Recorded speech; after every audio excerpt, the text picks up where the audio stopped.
thì san lu và tôi thì lan xa nghe lung xin a lâu kỳ Calvary at na thì san và tôi là nỗi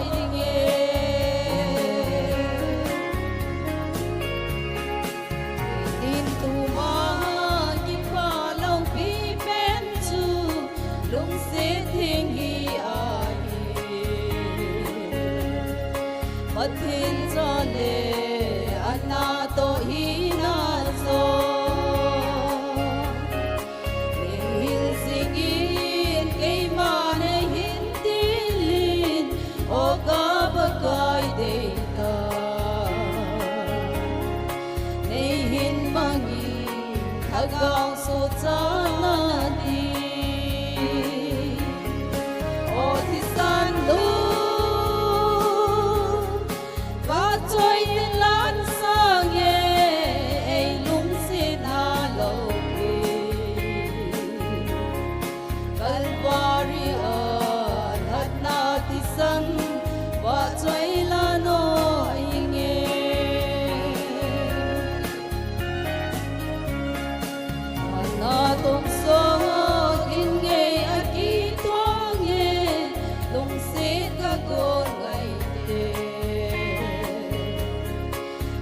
lai quay na ngày đam min tao đê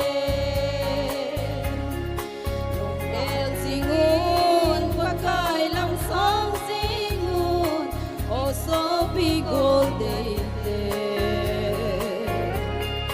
ilen nau le ilen na đê ô thì san lu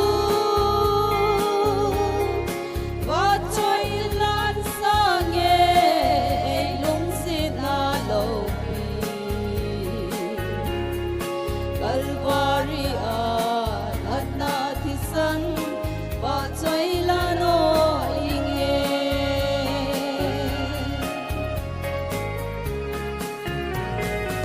và chơi lại sa đầu nào phát hiện bon cho đến phát thầy bộ bị tàu hay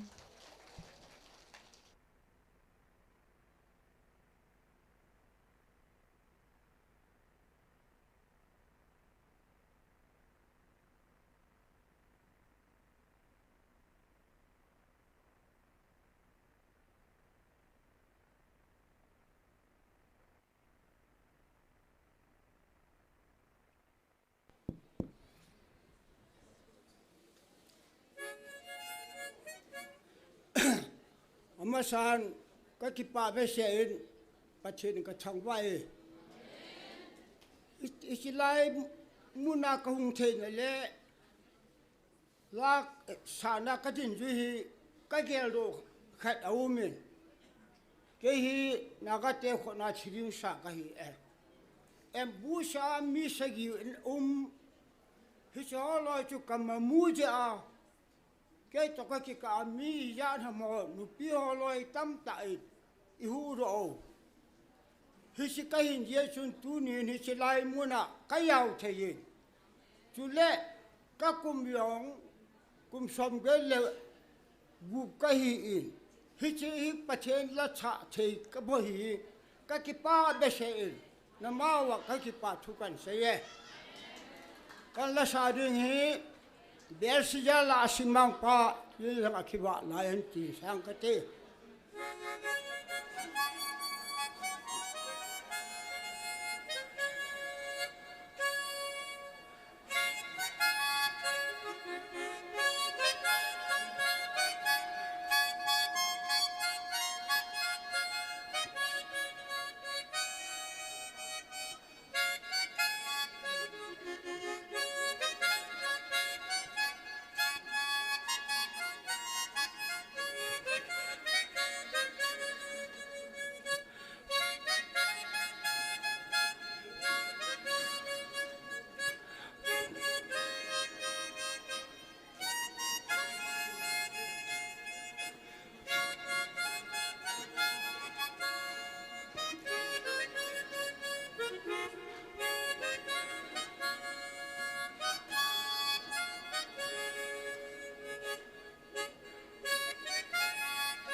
Bon Chavin ikipapi versan kun ane beng ote.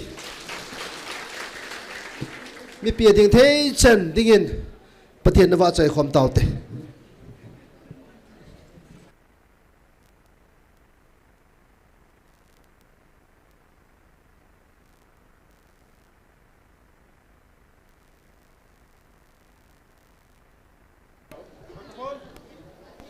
Hello. Hello. Hello. Hello. Hello. Microphone na saan naka? Hello, hello. Hello. Mipi ho zo se na bon Chavin nilha pha. Pagaya phai. Phat zo sen. Pathen va choi la kaminin pakai hung na ding lo pi ta chu amutai. Ading dom chen ading thai chen ding u hite.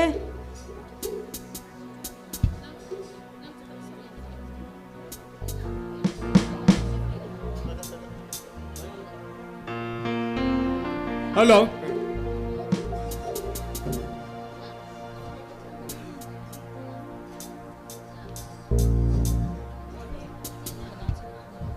Hello, hello. Sang sẽ bị kí khát suni mô.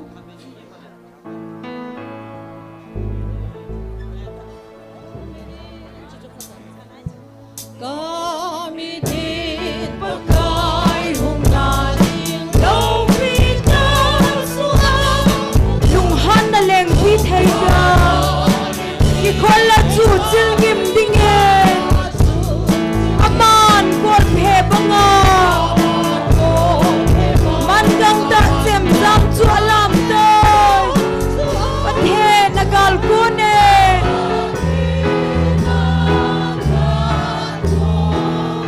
Allow Pita, hallelujah.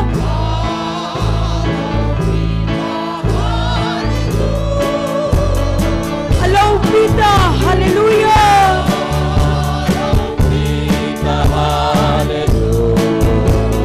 Allow Pita, hallelujah. Amen.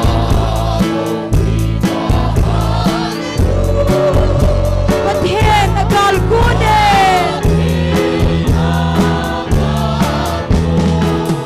Sim sen lo si pai gal kape. Ve ading pakai kamoy. Nilha dai no la a. Ama di mai sama sa piun. Atuan phat thul hun chu. May ba bangin kasim dhaye. Pathe nagal ko ne.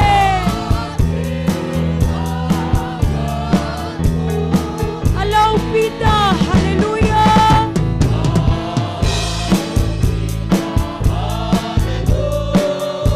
Allow Pita, hallelujah.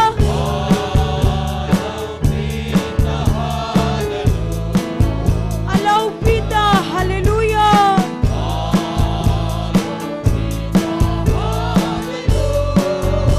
Pathe nagal ko ne. Hung kinung tolun kilaw heldingin.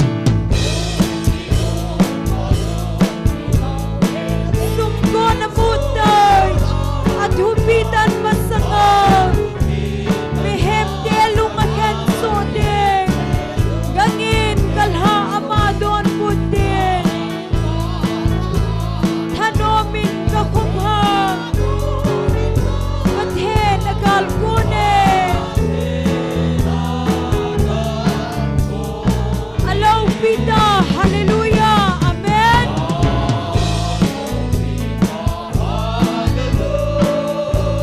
Allow Pita, hallelujah.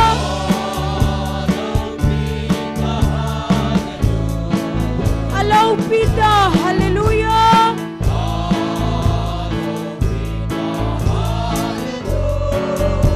Pathe nagal ko ne. Tuwing kang len gala. Ninihoy la Krista pe ngahin. Ama ang alaw Pita. Nang leke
Pita, hallelujah.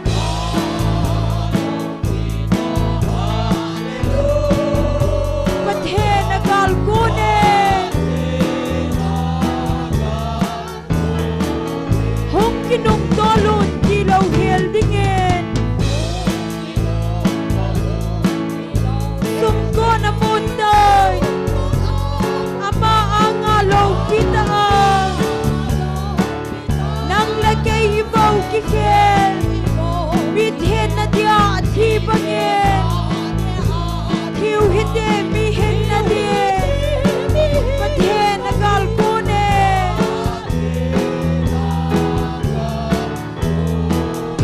Alaw pita, hallelujah.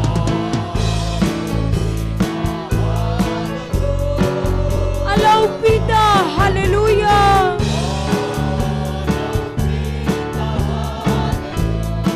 Alaw pita, hallelujah.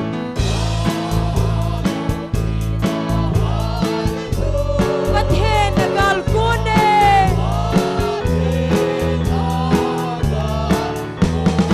Kaminin pagkay hong nating law pita at suamutan.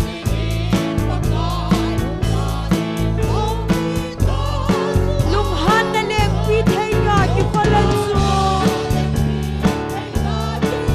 Silngim dingin. Aman kolpe banga. Man kang ta siyam sam su alam tan. Pathen agal kone.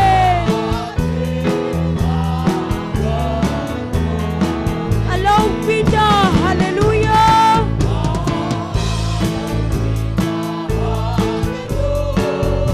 Alaw pita, hallelujah.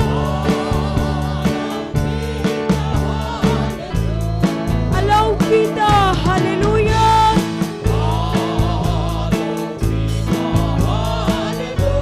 Pathen agal kone.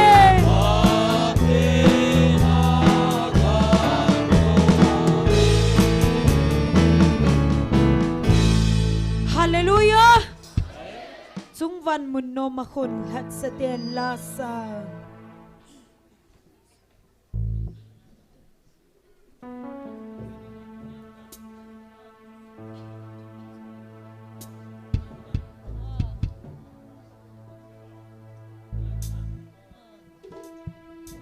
Hello.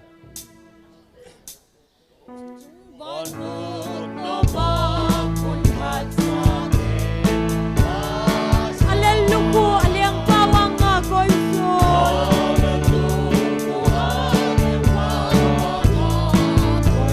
Leise lungdan lungsin na hel gabe.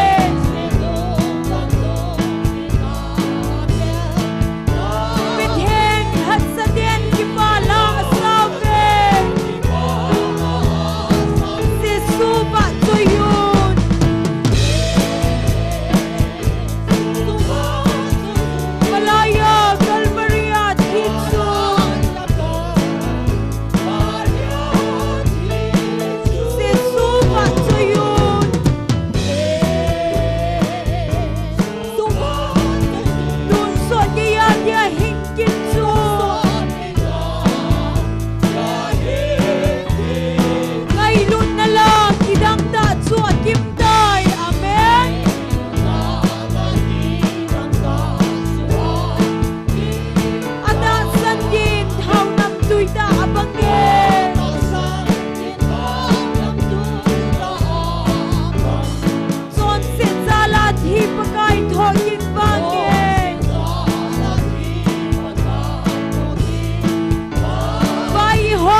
Hallelujah. Amen. Chigan thầy lung don nagamahin. Nim dạ.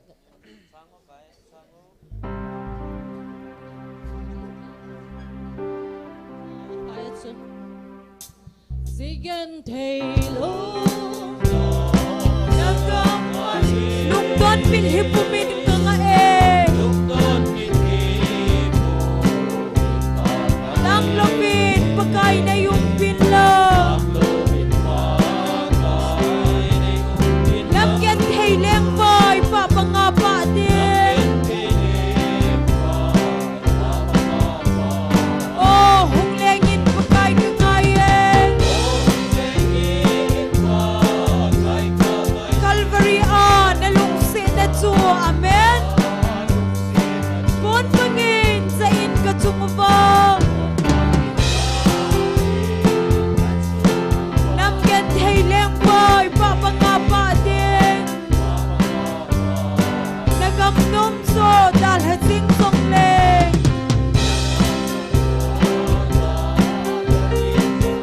Mong ka di pagkay ng taylong. Senlay now mga kakapit hin. Namtin lungmola na humpain.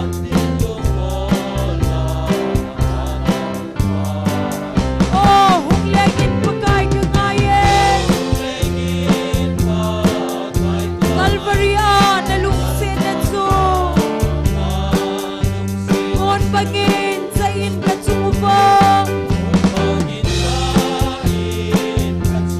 Namyan thầy leng boy papangapa din. Son sinin ay hinay sing song len. Hina timpinoy ang song len. Pagkay na'y pinhin na lagawin. Nalungsin na tsupa pangapa.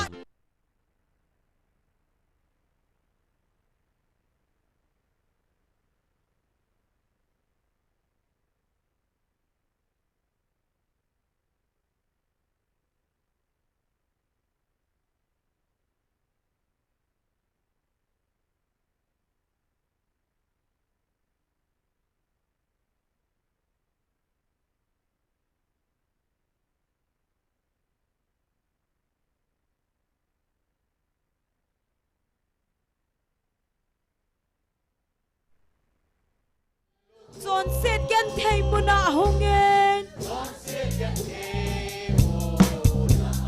Nagamle si kaagan thầy na.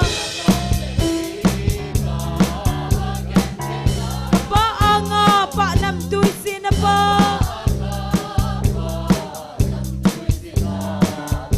Oh, hunglengin pagkay kangayin.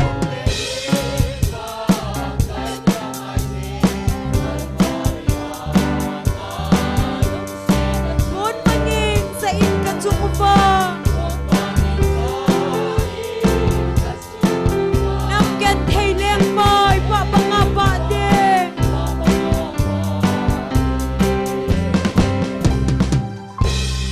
Hallelujah. Amen. Pagayapay. Padzosin. Padzosin. Pagayapay.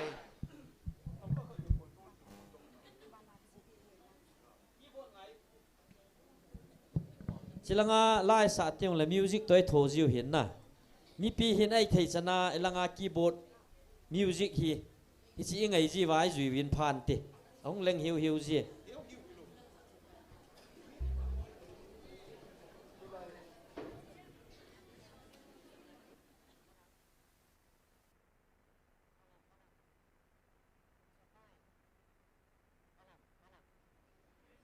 Kizanamo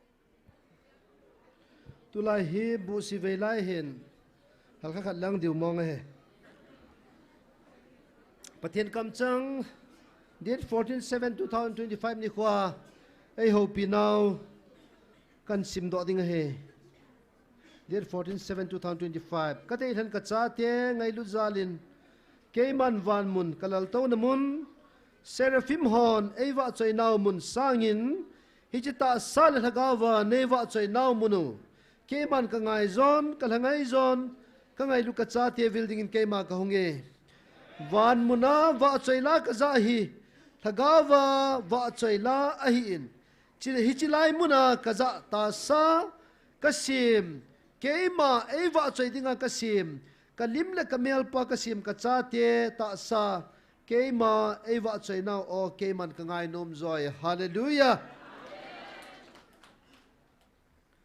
tuni pathian lagau thengin yung vil now momong hi vel som ngale vel sagi alhinna ai ta in 2023 apat tu chan geya pathianin alhagawa yung vil now hi som ngale sige ve nai ta in akidangin a low pin ai ngai lu naw sang momong in ate pi be hil ngai lu na hen ai vil na ho tuni in pathian ko ma ki pa thu se ti pathian thang wa utin nang le ke yang izau the ya tu nya o ta sen thia pang the ya tau na pang thia im ho zalin jong pathian thang wa na pathian ko ma ki pa thun se utin sule aman cha golam nek robat hi in evangelist nu hin evangelist pu hi in sule upama ne wa hi in tu nya pathian man de ho zo se jong pathian hinga tau na ne pi utin man cha the pathian la cha di ta pathian ki pu na dinga man the inam suwa ana zalin jong pathian thangwa na pathian ko ma ki pa thu seutin chule program ti ho jong apan zo chen ge pathian ma puine sen theina di mam pathian nga tawnan mangotin ibon chan tawna untin pastor sei boy guite ama in taw chen en simpi vintin I thedan chin pathian nga tawna anamang pan tawte alo pina kidange pathian ni ngai lu naw hi alam dang momong e nang sanding kita san po natin kiyang kita san po e hizong le pathian ngai lu nawanga sang zohin pathian ko makipatu seo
ลุงเสียเทียมประเทนก็กิปเอาเวเหปาตุเนียจงปากายนังมาตุกิมุโตกิเทตดิงาอามุลพาตาดมาในปุยลุตาเจนฮัลเลลูยากับประเทนสร้างแต่นังมากันทั้งว่าเว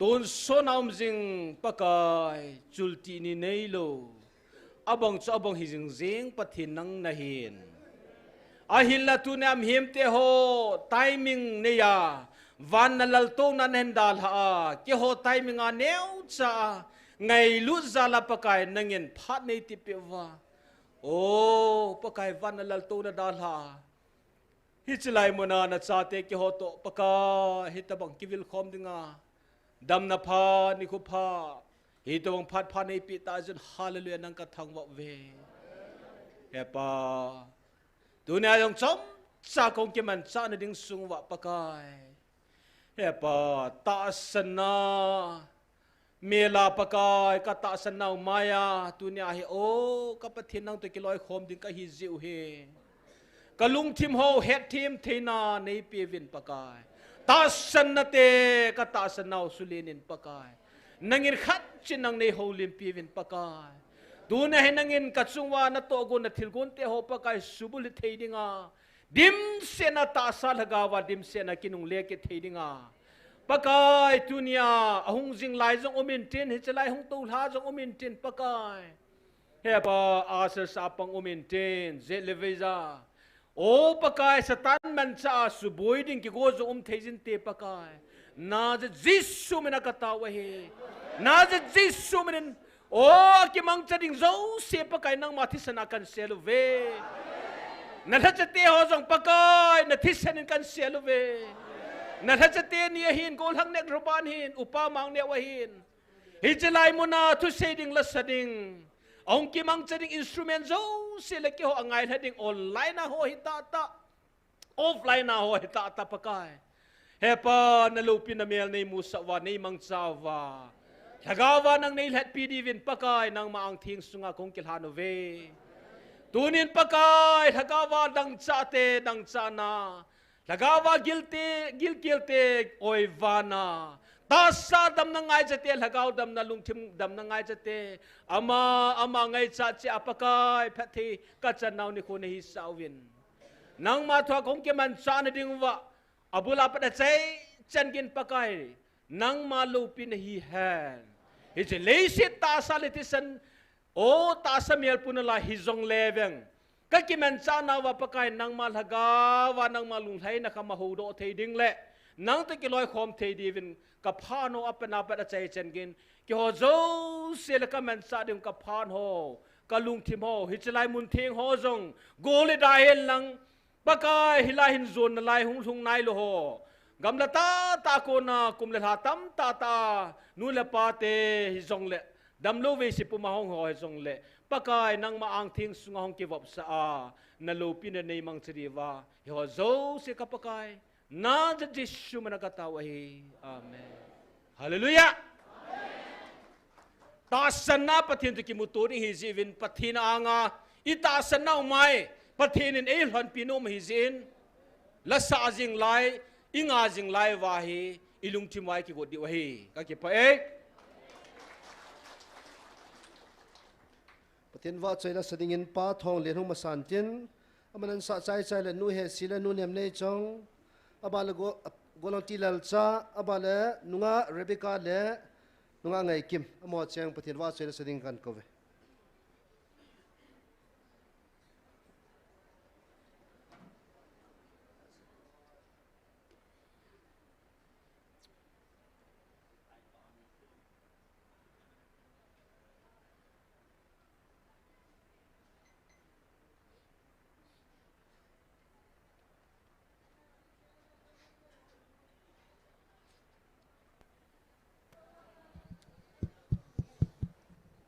Hello.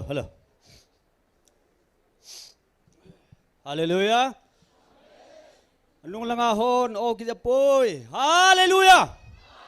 Hallelujah. Pakaya pay. Pajaw sen. Pathen wa say na digin. Apathenu pakai kha nammi tia san nunno mahibeti he e ho yo se tu nia anun nom hi zalben avelin isa do nom kitwen he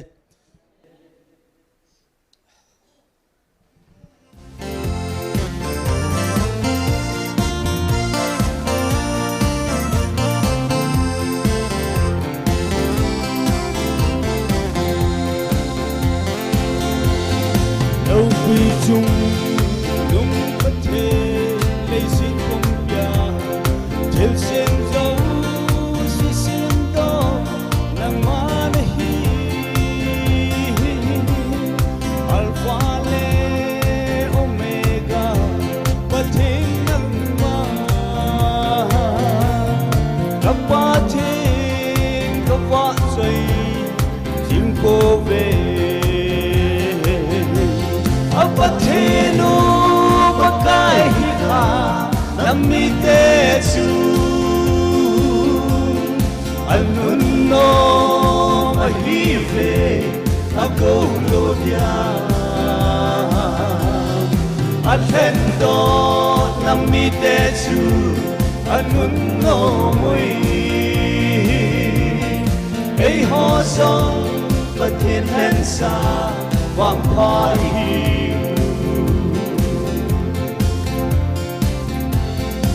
Opa kai na lung sit na long lâu chu Cả chung ngu bắc quay xin Tình in lâm A dễ chu cây ho hi Nang di nga In e ma kinh ai xin Cái hi về Apatino pakai hika namite tu Anuno mahive agolodia Alfendo namite tu Anuno mui Ei ho song patin hensa vang pai Pakai phai Hoa Châu Sen Hallelujah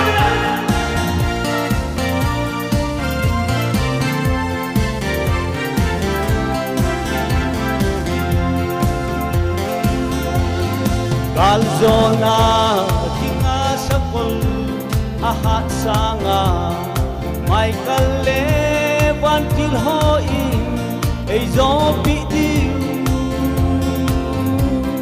Patin lâu bi na chu ei ho mi te ipun di pakai jin gala zo ding Apatinu pakai hika nami te su Anuno mahive agolodia Alfendo namite su Anuno mui Ei ho song patin hensa vang pai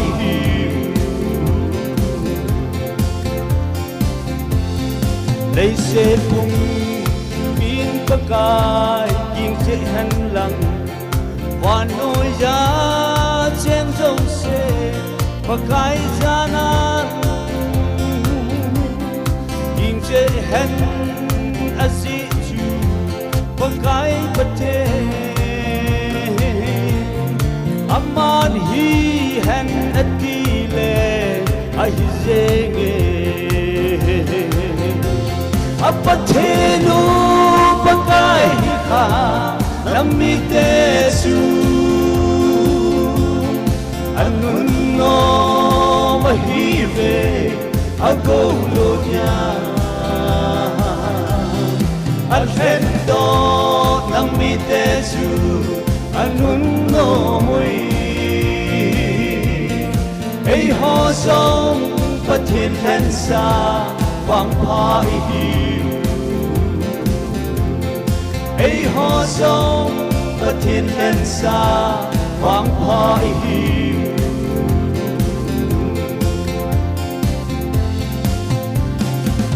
ฮาเลลูยาประเทศนี้บอมจะพัฒนาปีต่ออันนู้นเบะเสจริง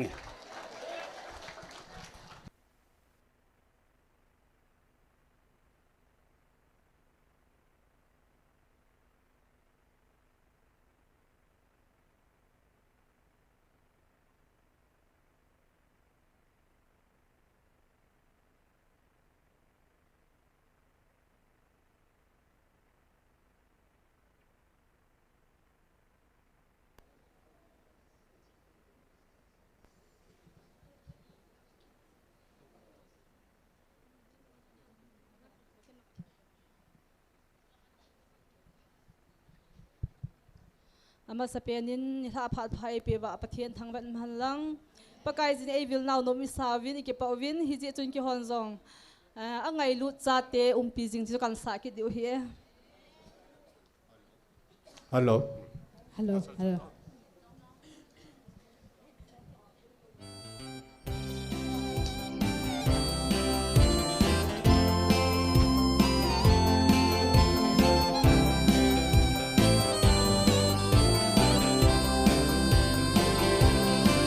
Hal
thiên hình cái khen lâu ở tuôn sọt na mình na cái lối khom anh nô mê pagka nagam no matsun khen lâu ba ka pa chơi đi na mình na cái lối khom anh nô mê pagka nagam no matsun khen lâu ba ka pa chơi đi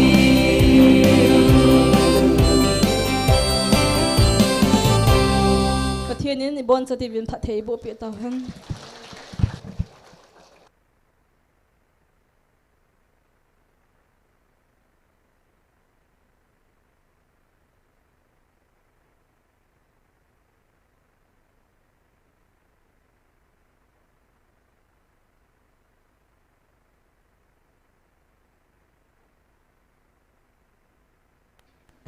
Lalcha azawin kasay manghel minin lalchang jing lion kun evangelist nu phat cham cha man ding he akiji dung ja kan tol ding ina ko man lo ho nu moin sa lo divin tipna de het sa na kan neyen sule la sadi ho lain thu sei talovin la isa diu pan le la han music la operator hon jong gang za channel ha pi vin lang a paw man na lo divin it chen phan mangote oh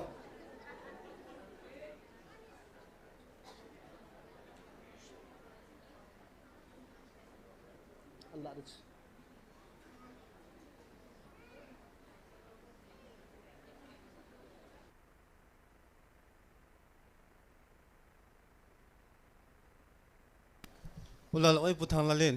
La so jong thu chang kha cha sei lo di tin. Chang kha cha sei lo di lo mon chu nom thei pun na. Pakai thagavin evil na diu ni khu ang thung ki tan na bon chawin ni ha pha. Pakai phai na. Ati in ke ding in phai ka tinu me. No ho zo si ding phai ka tinu min na. Kha wa choila tam tam zong le. Hi chi khumun nom es khumun nom khwa hi ipidinga ai hung vil kho kho hi dem na hi chi tul hanga to ho i ho la hi tila saw te ole ala khot beng te ki paw le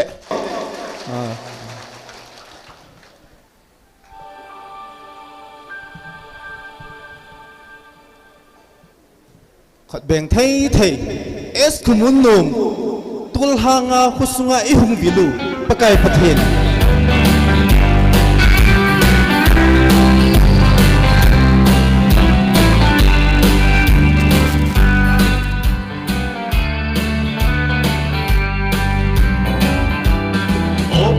thêm nắng bầu cả thân vợ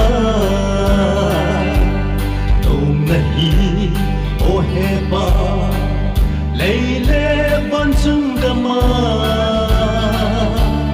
quay mà cha cả thân vợ đông cô về ra te ho ô hè ba Emmanuel na lâu pina cứ pha chơi ui cả thằng va chim cô về lâu pi ta lỡ tàu na tàu chim thấy lâu ắt cha té tôn hàng hết không muốn nô ai hùng vil bất thế cả thằng va chim cô về Hallelujah, Hallelujah, Amen. Bất thiên ca thăng va chim cô về, sung na chân vô đinh, cha te con bị dinh, lấy si cầm ti. Nôm ta đủ đinh na ai kịp nào gặp tôn số cái gì hay bao lắng nga đi gần cả tháng ba chim cô về lâu pi ta lâu tàu na lâu chim thấy lâu ắt cha té tôn hàng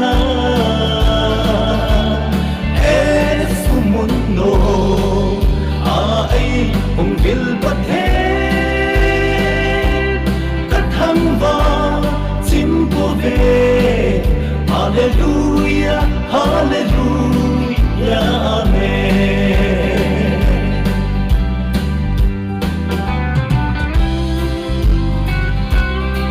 Es kumundo kumuna tel hanga evilu pau pati tha chunung hi amen. Bất thiên bầu các thằng và zingun lâu bina za bona amma abo ahi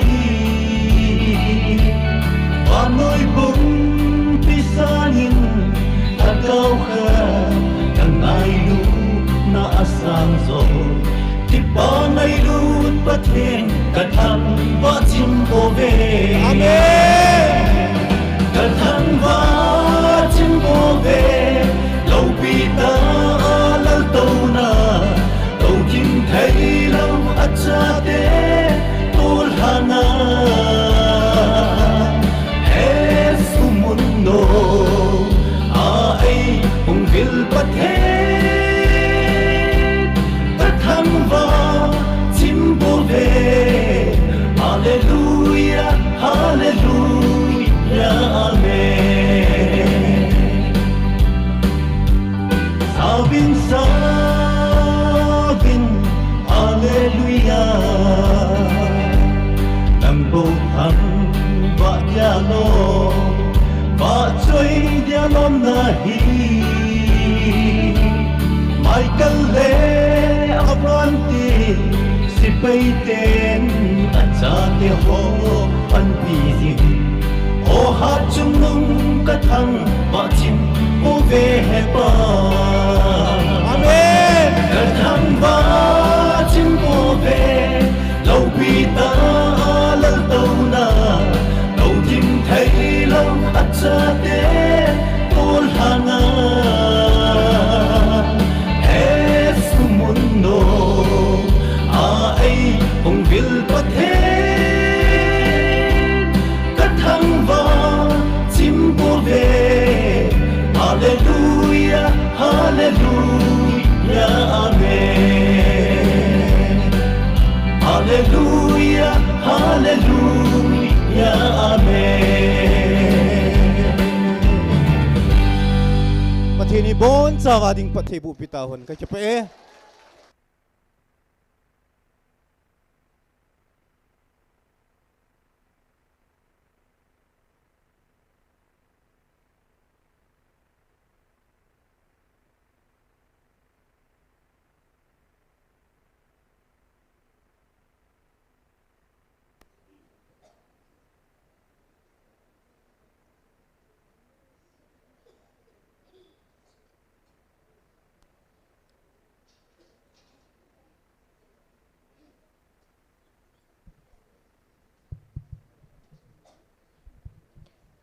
Pathin va train dingin lei sit lo pi na ka holai zin te chukhain sa ande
ngày lụt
ol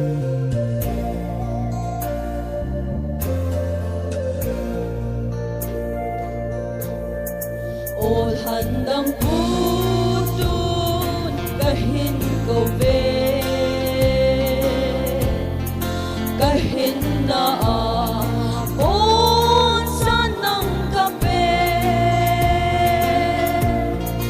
nay mang sad baka naginadi kapagkay taylo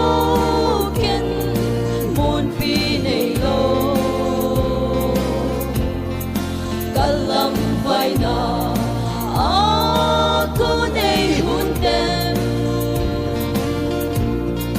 pagkain ng telo mo na umlaw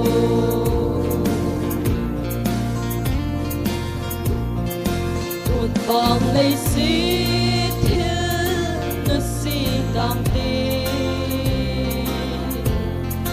kapagkay na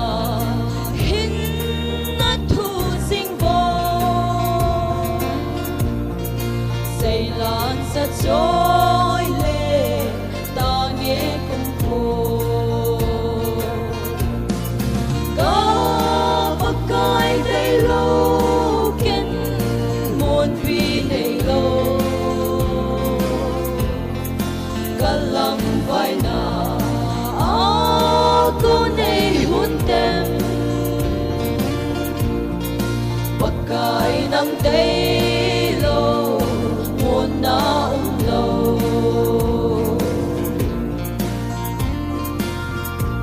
Patinin tatay bupit lang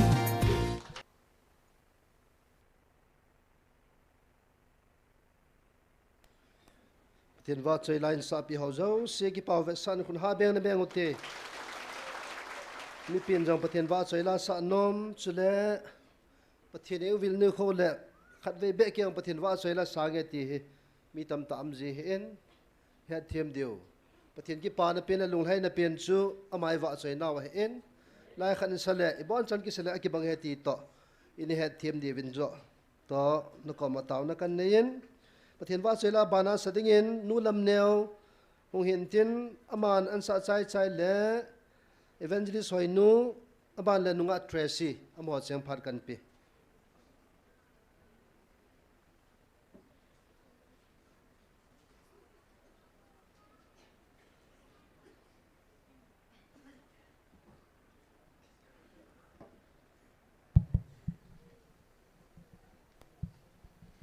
Amasapenin wa choi la sado thei dinga phat phadam na ipio pa pathen thang wai nom hanlang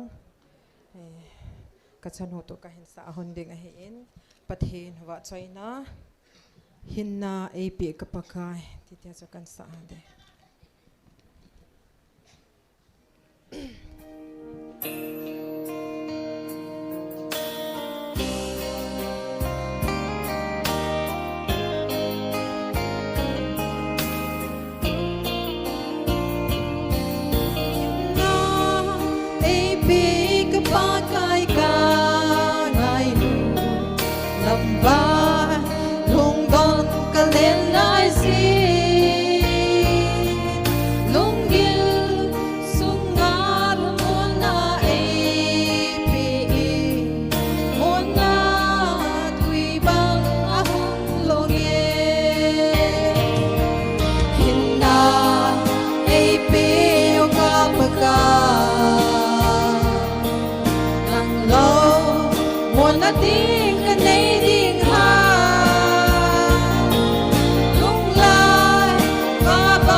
things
zo sia din phat thei bo pi tau hen ke pai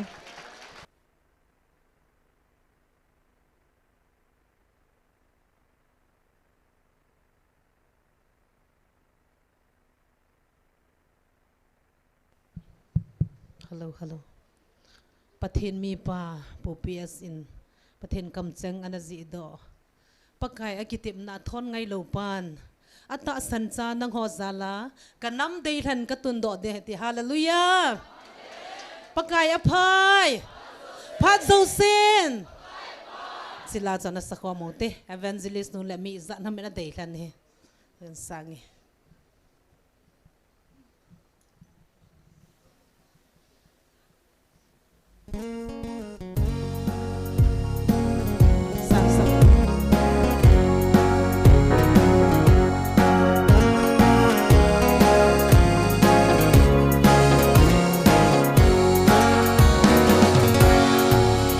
Ding ha chung nung pa thiên ninh anh đây là năm mi te sunga gal đâu ding a kisala ho sunga pa thiên thil bol thung ding tu nin nang ho kisu the ngun ke man ka op kum diu ati van noi het na ka tun ding sa gam nei na nung lo dingu atta san cha nang ho sala kanam dei hen ka tun do dingu kami Israel nami te zong mi katleni kita zalin kangai damin kawang bo si gam sung hop thum na nung lo kiti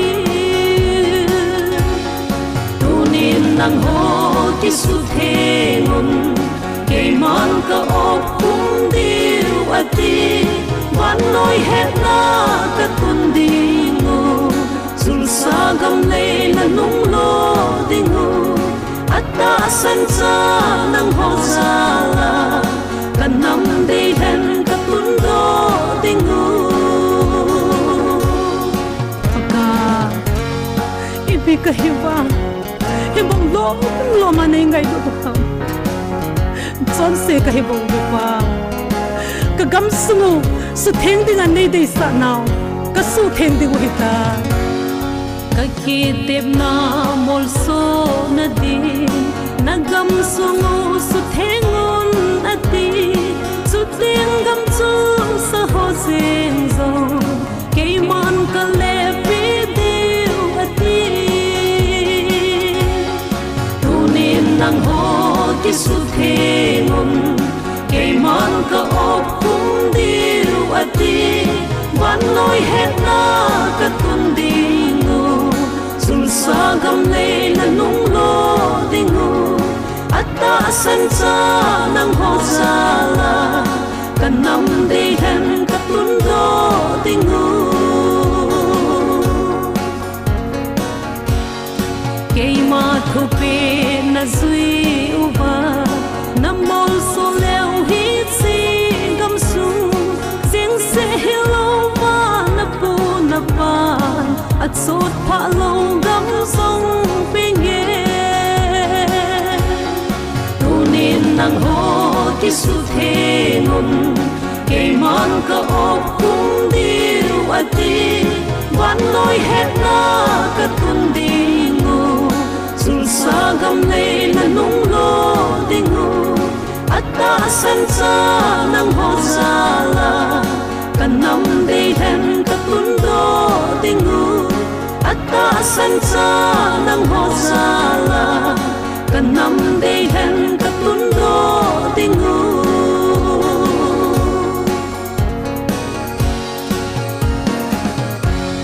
ka ki pa e pathen lo pi pathen phat thai bo pi taw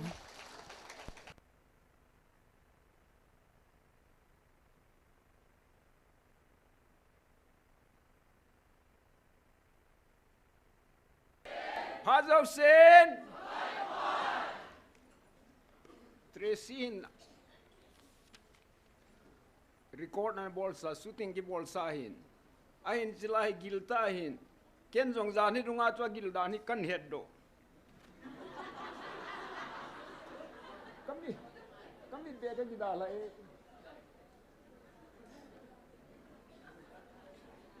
pakai pathenin e ho dingai ring sela thu e na tep pi wa hin chi akhe thim ji pon June tarigli 2025 nia ase chu verse som git langa chu la cha ki bol chai ta nei la gil dan chu akhe thim lo ya chu na tu na tham ka hil chit u nei som git langa se chu nang ma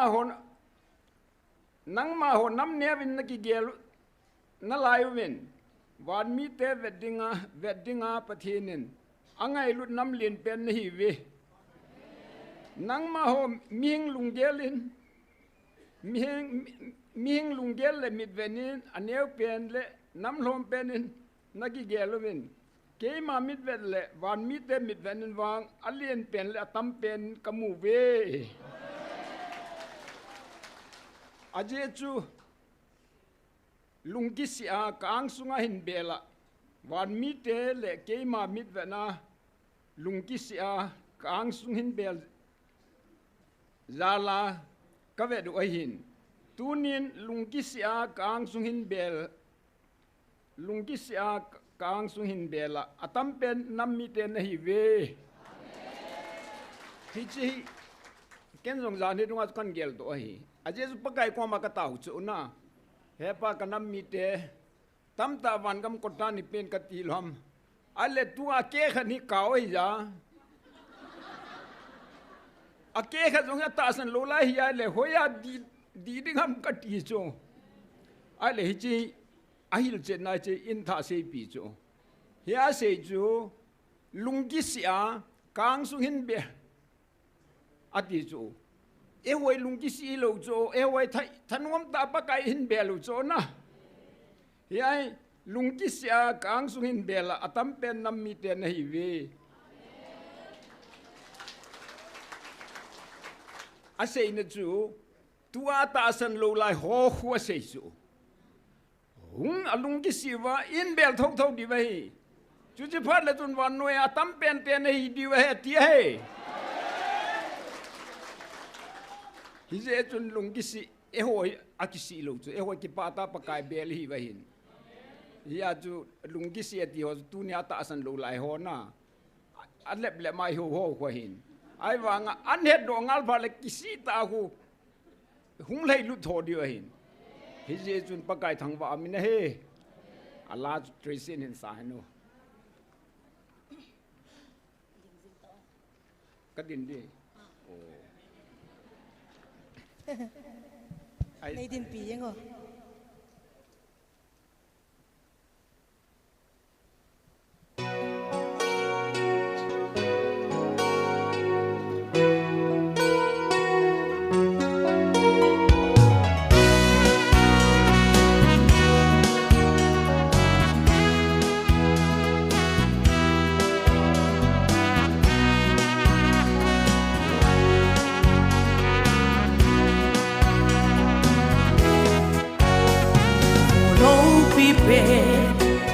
hát sung lung Emmanuel ai lu pat the ka tao na sang ding ngày lu ta tim se hát sung lung pat the nang ma ho mi hing lung ge mit ve tin va an neu pe le nam lo pe nen na ki ge lu vin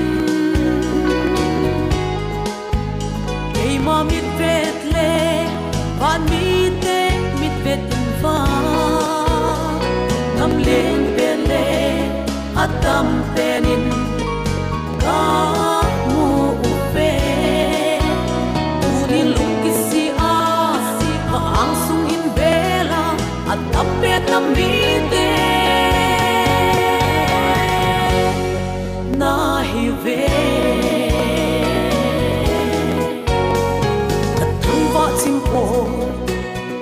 cha te ding a van gam ta tâm pen kan nam mi te nei pen ka ti nei pe na phong do tan ka thang ba chim po ve he pa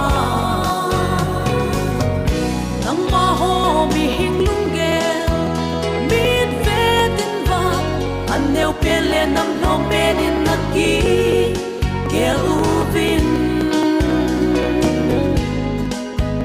ke ma mit ve le van mi te mit ve tin va nam len pe le adam te in ka mu ve uni lung ki si a ka ang sung in bela at tapen na mi te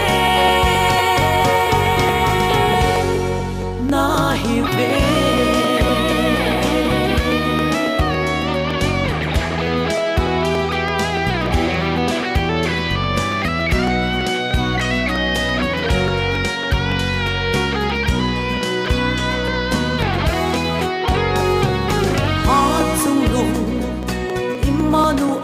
ngay đốt bật thế lung ta te hi sông lên he pa nang man la ka wa ka ngay lut ka cha te ka sa ta ve nei tiu ka thang va u ve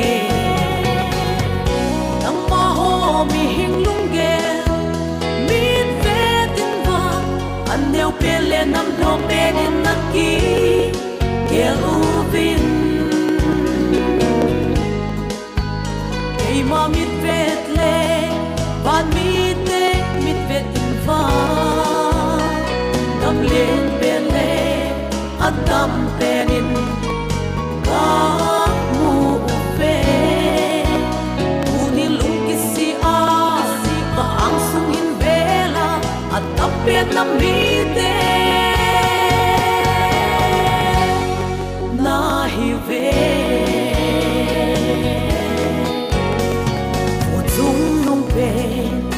hát sông lung lâu pi bật thế tuy khang lên kinh nóc kinh băng lệ van kinh kinh thong băng a o hát ta in ca ngày lụt na lệ ca sa na cap phong lo me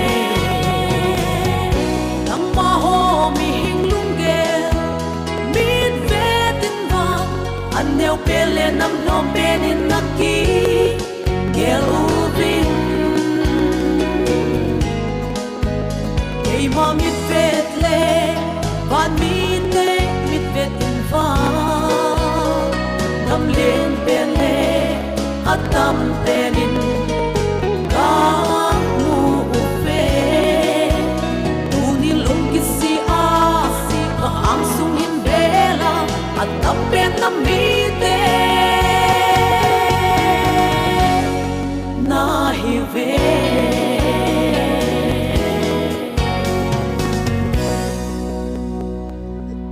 Pathian thang vai no man.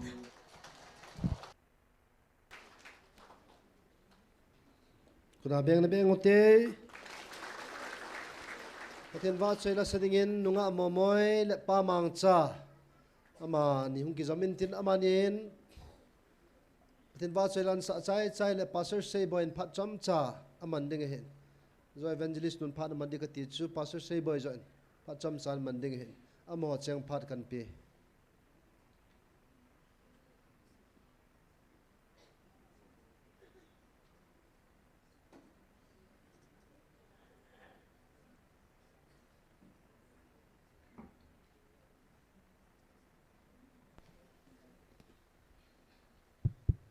Hello, hello.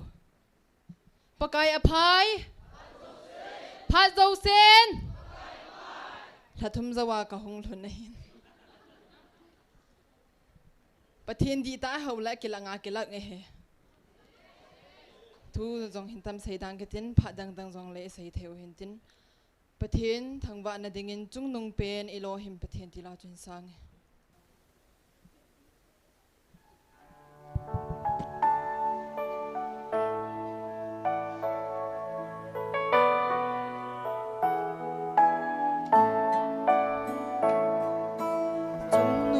Elohim pathian, thiếu dấu xí xí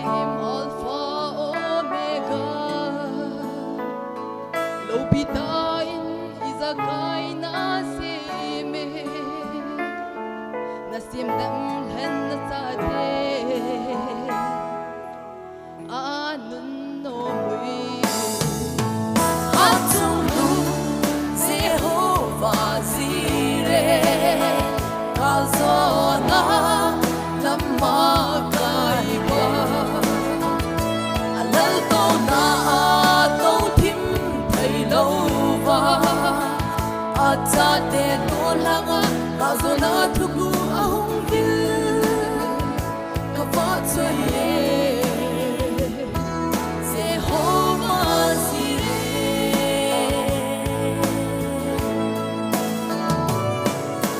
leng dâu xe leng lâu pi thun nông Bây thì đây ta lâu đinh à lên cầm nô ông nó ra ta sân ra de Ni khát lệ chú gầm mà Chú chôl đam đi Hát chú nông Jehovah Jireh Ngal gió na lama kaiba Alal to na tau tim thai lova Acha te to langa kazona thuku ahung vil kavatsoye Jehovah Jireh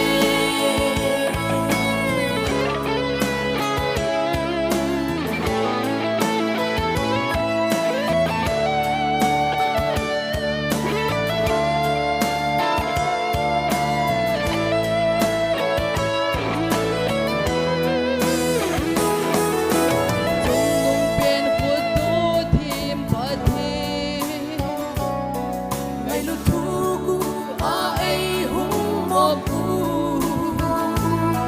quan tin a thu gil ai puyu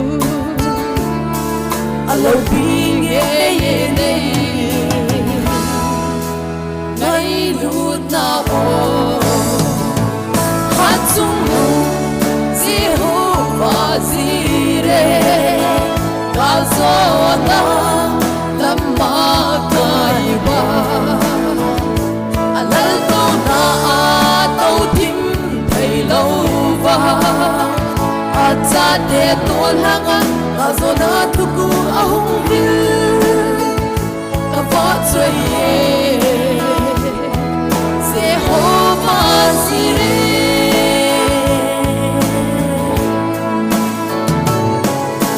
dal tâu na tung nung na tâu a Nuôi nung pena cha te he nga hu rosu na thina kim nei gal hung zo Simil bong e cross ngai Lu thu sim chu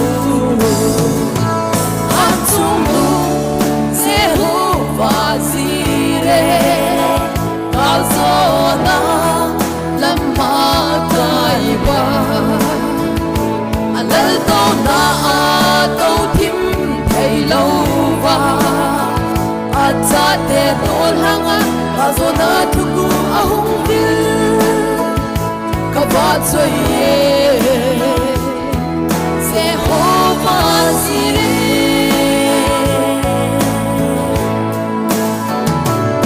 pathen ni phathe go pe ta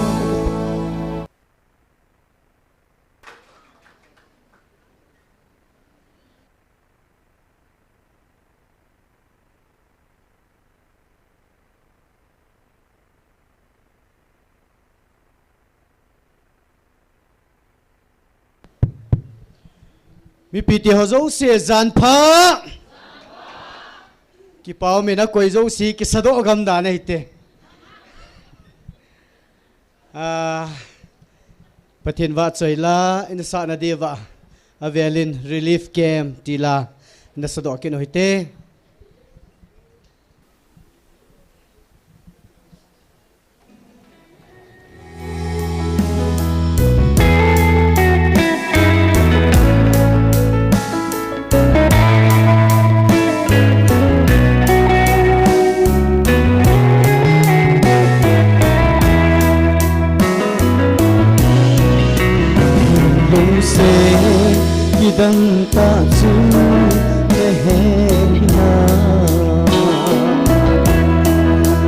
Bulgal chung Live Campi Wana Umlo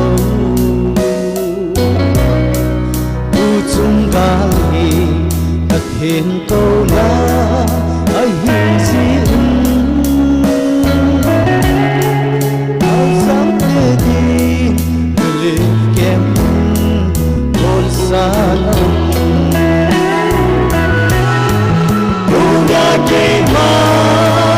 ta sang ho ilay sila atu akhang som chan phat the kabo dingo ban chan vô song pe te ding hin na le khawa amin thenu kasi lutin ban kamasong go alone you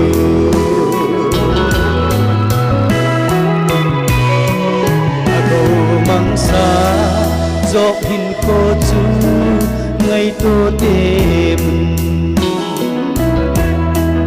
Aza di ane ako ale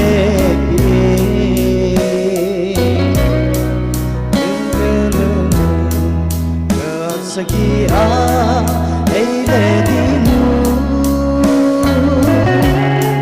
lung se pati cầm cheng ai ta san loi sun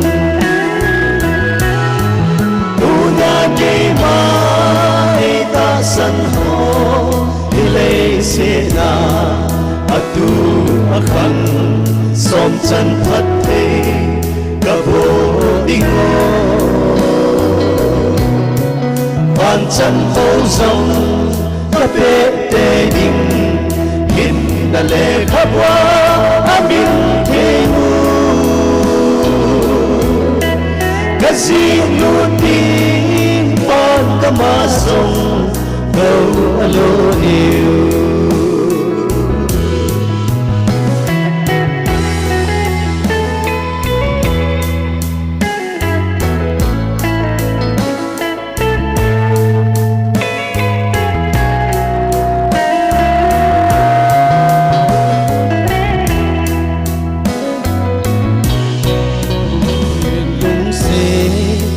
dân nào muốn relief kê mà siêu đình trên đỉnh imu zin nào ngày tổ đêm cầm sa banga se lung mol ding hiu ta but him na in zone noise so bige ban pathe lung ta te ho lung hai ding ama belin hi chigalin ei ko ve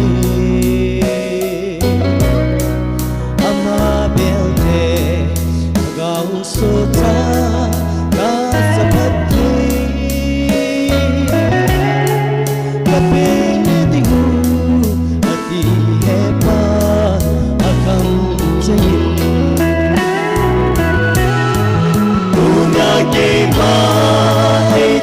san ho ilay se na atu akhang som chan phat the kabo dingo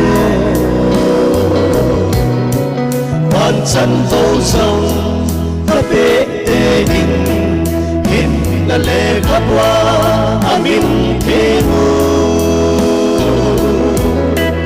kasi luti ban kamasong oh, alone you.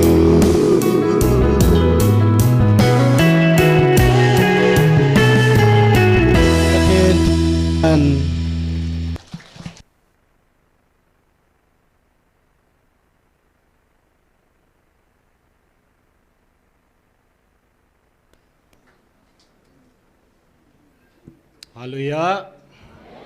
Hallelujah.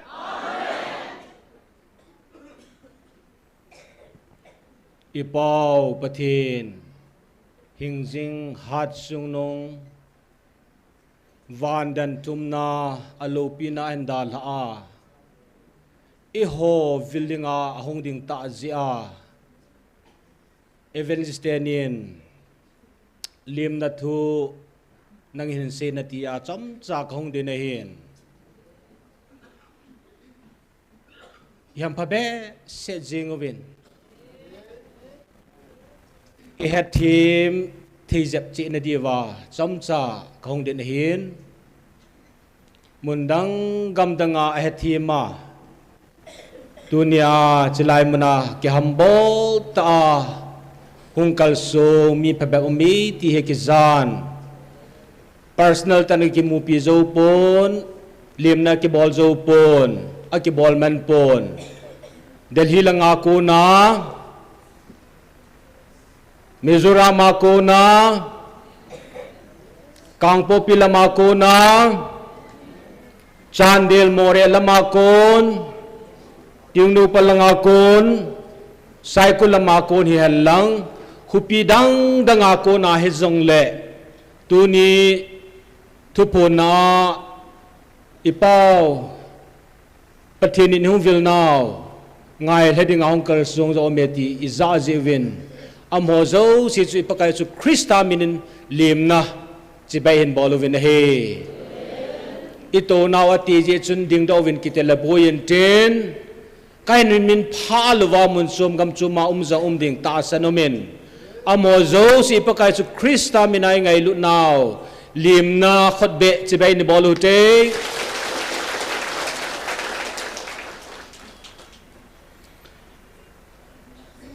Leise chunga anum khalo chu pathinin alhagawa amisim himte avilne anum khalo thilahi anum khalo zin bible ani ki hang lut pon pathinin wang ihung viloven hichi khunu jang talo ding thilahin tunia chlai hung hoi iham phama ma jengoven ikigin chan khalwa ham pha chang hi ve hichilaya lassa pathin alal to na hendal ha iho to kiloi khom dinga ahung na wa choi lassa thiana pan hi nakigin chan na le nakigel do na khala ham pha ne thu sei thianum je hi nakigel na sanga ham pha zo ne hi gamlei se koning peaum hi jong le hunga hung dalun ho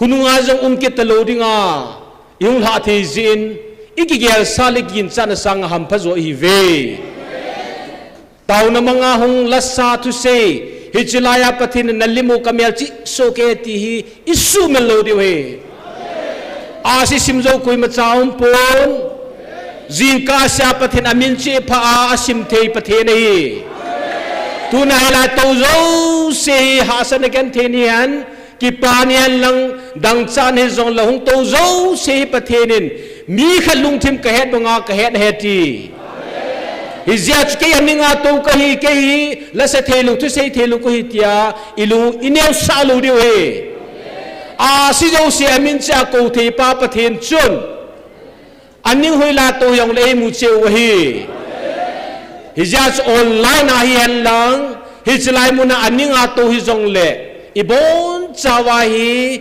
pathin ang ahi ti hi isu melodi wa hi ani na pathini hingjing hat chungnung hingjing kitelet I hope human time mihim phat kelaum cho pathini van alal to na ko phanin a control hello chu ipathenu hi ahi wanga le sena kum ding ting le he humble himself amai khulanga free ta time in akhalu namuna ko na mihim time nga hong keng lu na iho wil nga hong the hi the one who is outside of time mihim phat tam langa umpa ton so na hingjing ki ti chu iho human mem te ho phat ke lau mi chu mem phat ke lau van dan thumna alal tung su andal ha nang leke ngai lu na zia al amma unlimited pathen limit hilo pa chu limit hung ki bola tu ni ni kho pung ge na pathen ho building a hung pa he chen tu chat lew han su pite ho pathen ibang lo ma e gel ko wa e ngai lu ham ti chen deu he hallelujah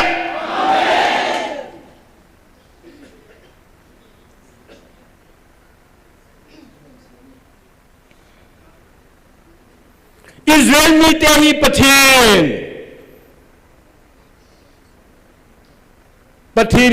chapa pathin mu thiya ahung kila anading leisit hung tul kum nading annam than mi te hi hetiva Israel te hi pathin hingzing pathin mi mu thedinga chapa pathina ahung tul kum na chu Israel nam mi te hi tu na i ho hi thaga pathin vanoi mi te adinga vanoi mi ten pathin o azata ta theina di wa a o a hung velna hung tol kum na nam mi te hi ve hallelujah he chen theina wam Israel te chu pathin mit mu theding hung tol kum na adinga nam than hi we e ho hi vanoi mi te e ho wanga thagau khanga vanoi lai sina pathin thagau thieng pathin hina pa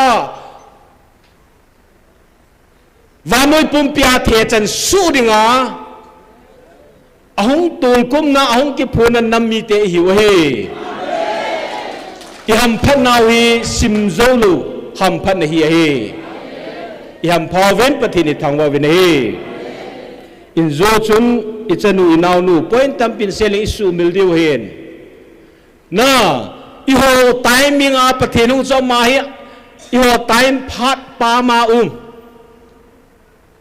alal tunan da la i ho timing a hung ke heng lut zia a o ai hung vil ziu cho kidang mong ai Israel te chu ta sa tulkum na i ho thaka wa hung tulkum na hi Israel te detail ta ki jai huai ri chi hu vil ki sai tiang la van nu he naung ki ji lu na lai de he tu nai chila nung tu mai yong hi le se chunga hin lo ham pha chung nu hi ve hallelujah kum som guma pa chung lang sen na khon hin dam wo kum som guma pa chung lang se mi hon na khon hin dam wo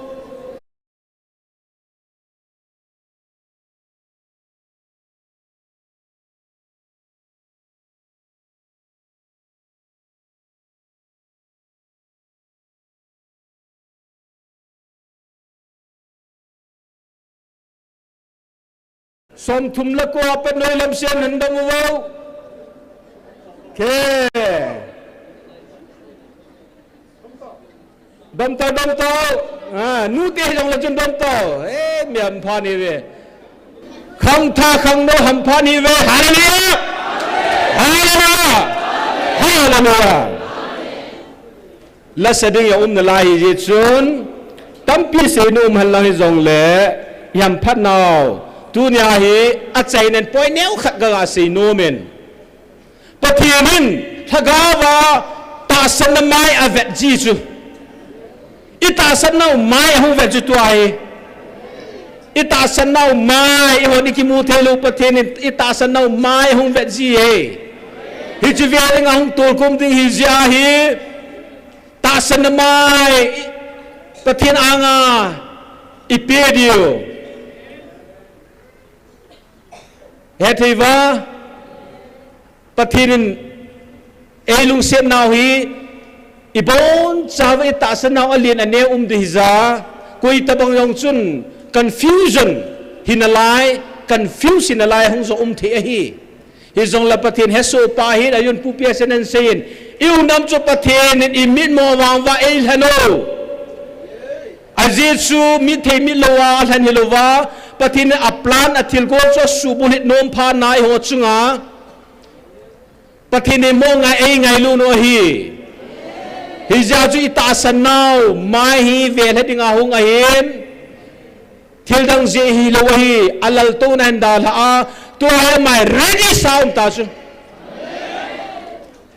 miem sanga population sanga tamzo van zanel miten vana pat le se chan ge chlai chan ge hi van til te dan sena il hagau va hin khoi hi lo lai ti sen pu hi na lai imu the lo hen Jesus Christa pin nia chu khat ve le Israel te ga ma ga tol ku ma hi tun i ho hi izat vem som nga le se gi ve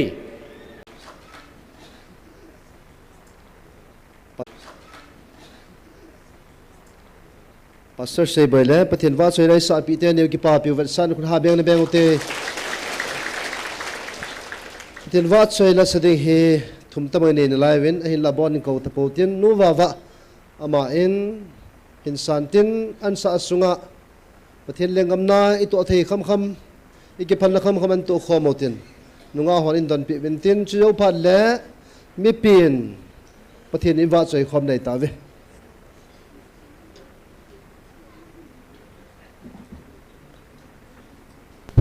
Hello, damna mantam ta ipiu pathian ka thang ba in pathian wa choila nampi kau na o hi nu ne ne mina sa chu ko hin sa ding he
Kiel ngôi võ mong tâm bì mong khói tâm bì mê amma hô cu hô đô lôi y pakai sin ei ngân siêu về bắt thêm câu na ôi kisa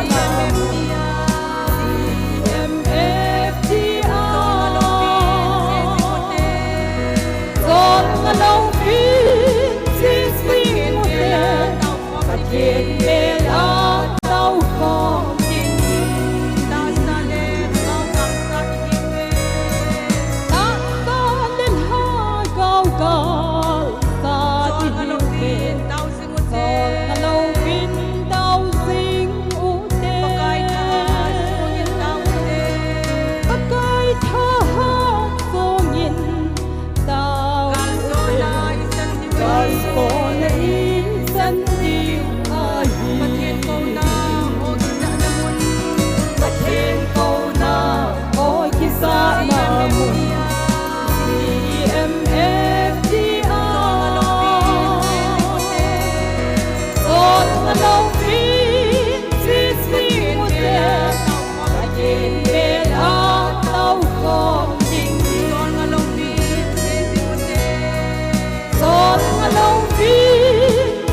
xin một đêm bắt thiên mê lá đau khổ tình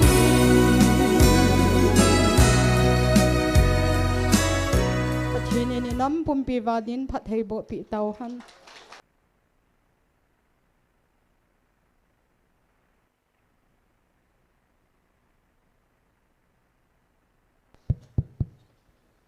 mi pi bon chan anh tiếng khom tàu te ở bem bem in lam thei lamin pathin na choi khom di we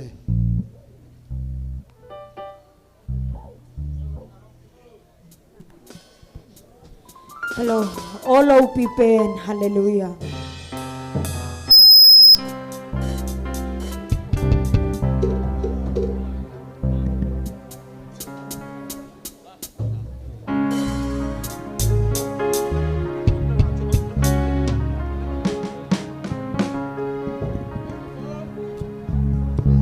Hello. hello hello hello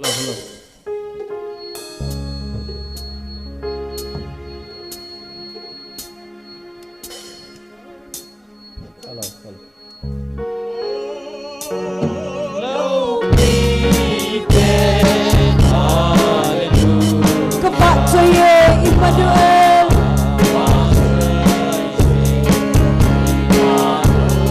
Kepak saya nalel na zose.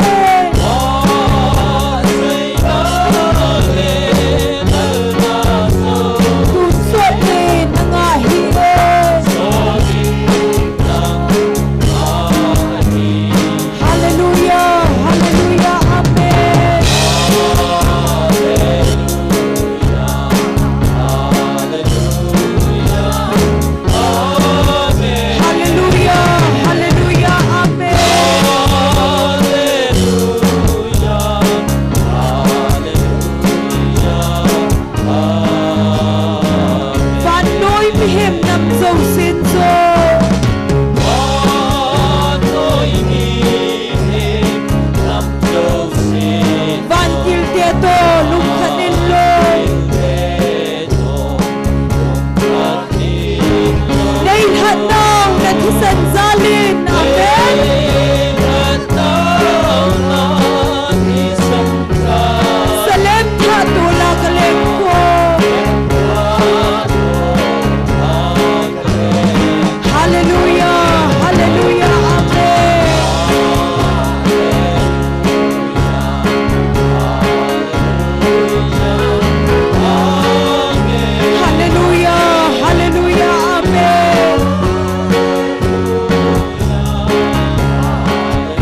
phong dấu lên. Hallelujah, hallelujah, amen.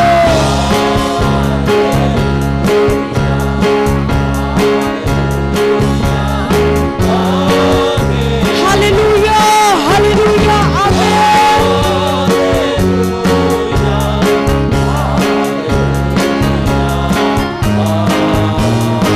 Oh, may hiling kilasan siya.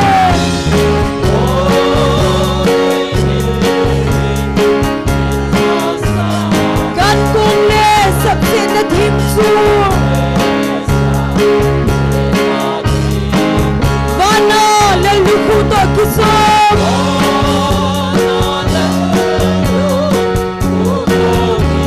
Lei eden le salem tha som.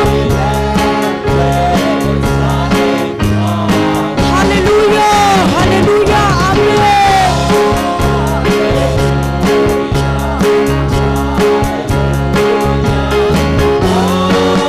Hallelujah, hallelujah, amen.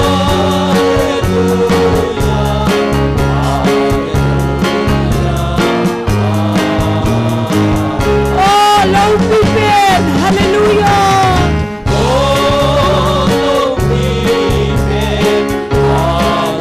Bapak Jaya Emmanuel.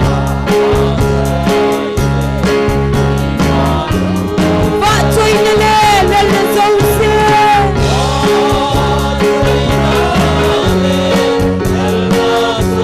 Tut Soni Nangahi.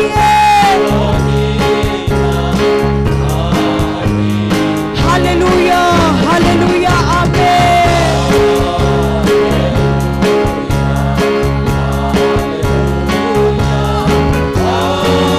Hallelujah, hallelujah, amen.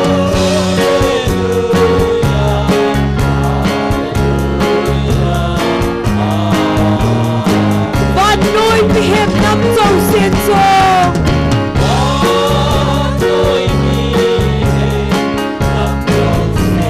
Van kiêu kia tô lục phát đến lô. Đây hẳn nào nên thi sân gia linh, amen.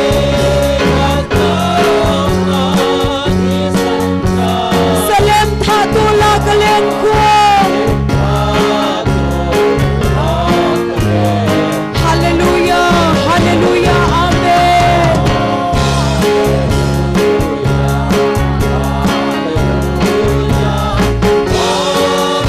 Hallelujah, hallelujah, amen.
Hallelujah. Amen. Chúng văn gama ka ingot sa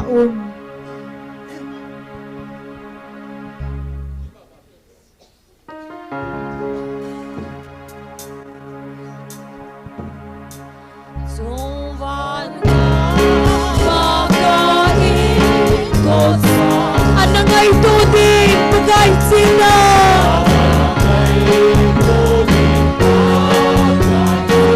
Hadam na gamno mansun.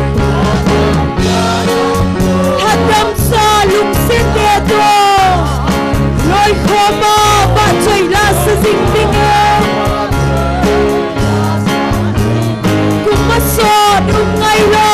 Amen.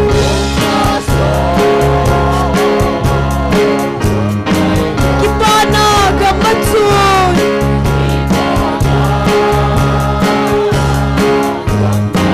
Kimgen thay umdalaw.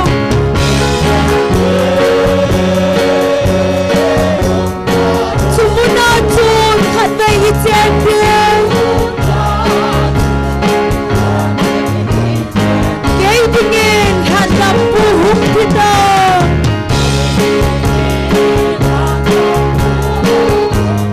Kalhagaw hugo na din siin. Sendim na lay senahin. Sen na ko na pelgo din. Bandam nom hoy taat siyang singdingin. Kumasod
thầy ta long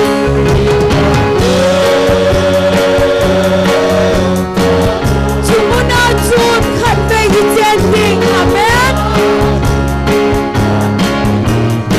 cái tình in hàn năm cu hùng thì ta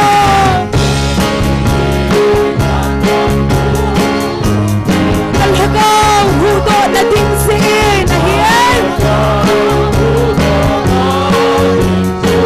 sen tim na lay sen ahiyan sen na ko na pelgo din ban gam nom hoy na chen sing dingen kumason ungay lo amen Ipana kamatsun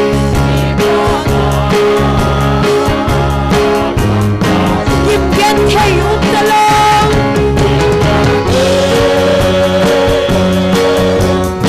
Sumuna tsun khat về hi ten ding hallelujah Phat nam pi chi sing ding opagon Cây mà nay vật sinh em đi cả hè Mang lâu hè lên bà gai xin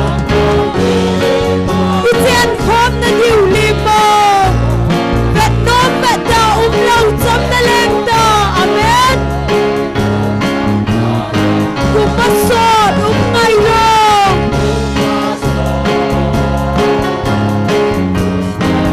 Ipana gamatsun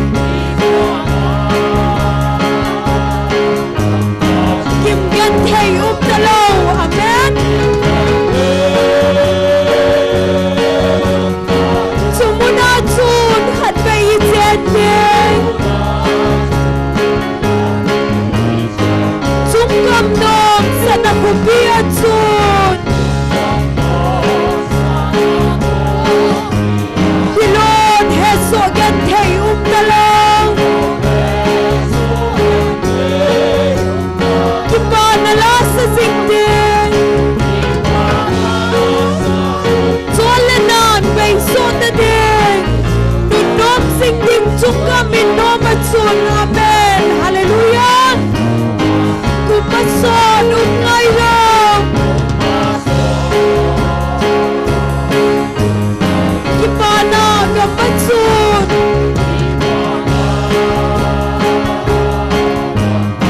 Kim gen thầy talong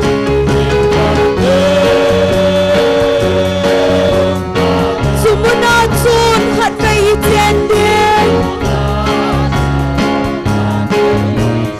Cái tình in hàn đập pu hục thì ta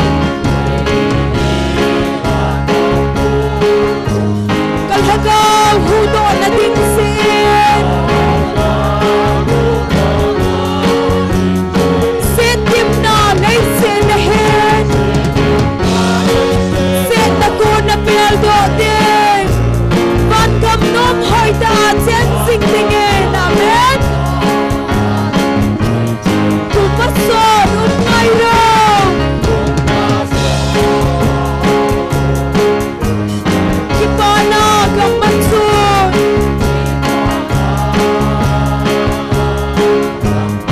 Kim gen thầy talong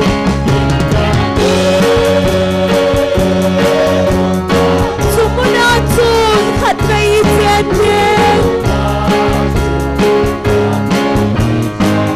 Phat nam pi chi sing ding opagon Cây mà nay vật sinh em đi cả hè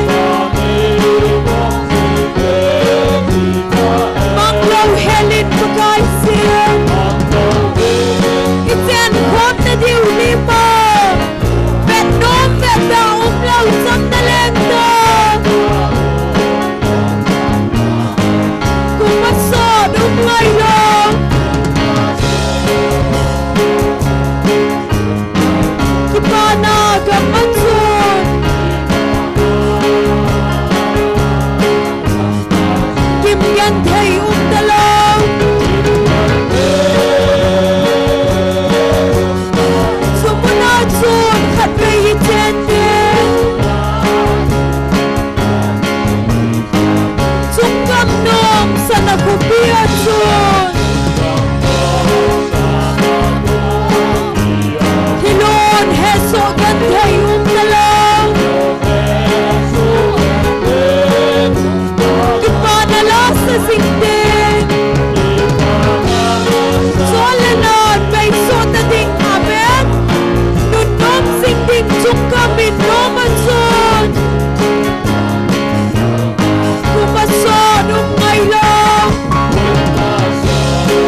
Alaga hudo na dinse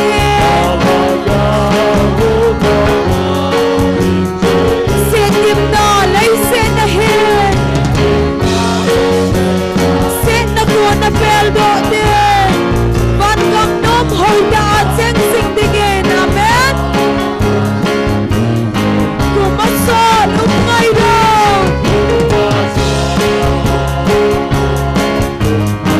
Kipana gamansun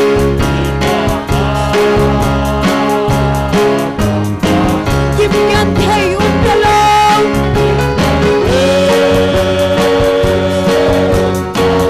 Sumunatsun at kay itenden At ng piti singting mo apagay Kay ma day boxingen di kaheng Manglaw helin pagay sin Itien khom na diw lima Vet nong vet na umlaw sam na lenta Kumasol umay lang Kipana gamatsun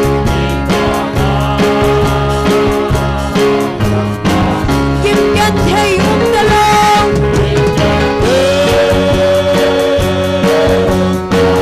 Sumunatsun at may itenden Sungkam nong sa nakubiatsun Silon heso gan thay umdalaw amen Kipanala sa singding Solenan bay sotadeng Nunom singding sungkam inomansun Kumasod umay raw hallelujah Kipana gamatsun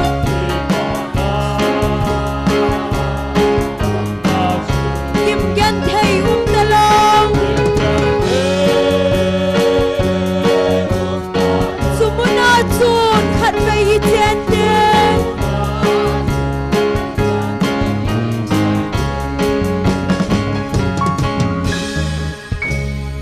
Hallelujah Zesun ay ngaylud akidang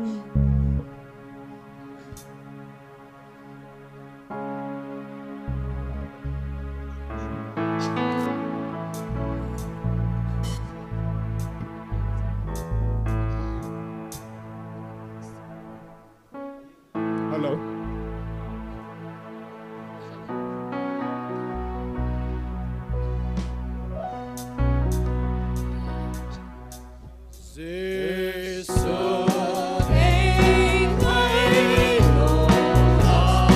Laysin mihim dedingen Sung nung pen va choy nan sao de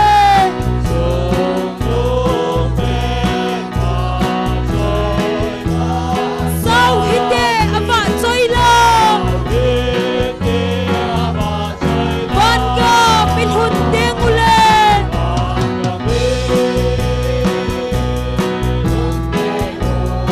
Iti kipa thanong maut ta dem Se sui mu ding le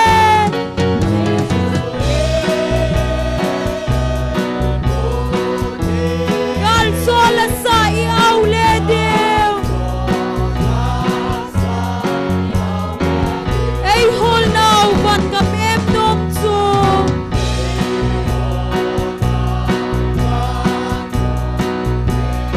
Itsen na dingo hi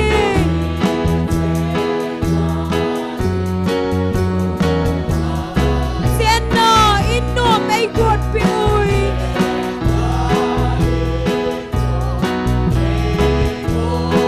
Dun soda chul dalaw dem Van ka min hun deng ule amen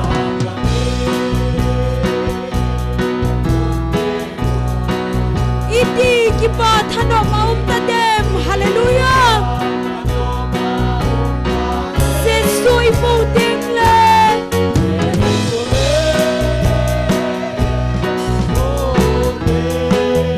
gal sol sa yaw le dem imaw ba to man koi sa amen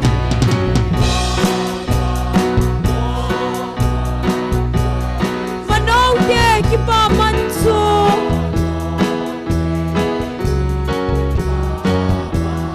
to kim na i chai deng amen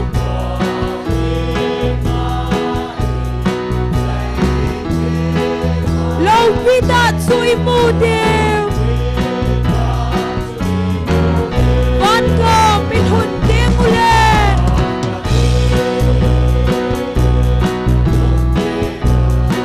iti ki pa thano maum ta dem se sui mu deng le hallelujah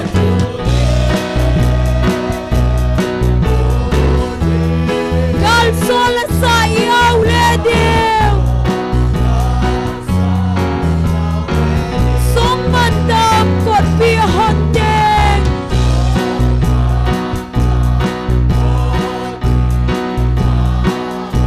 van ko pi sung nom em sung so ai ho inom len diu amen sung van tol pia i chen diu van ko mi hun deng ule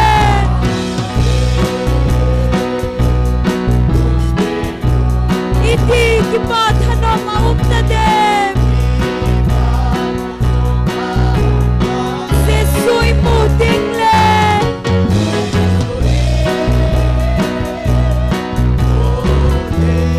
gal sol sa yaw le diu amen se sun ai ngai lut akidang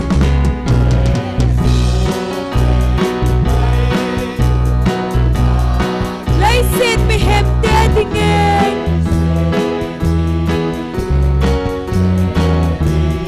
sung nung pen va choi nan sau te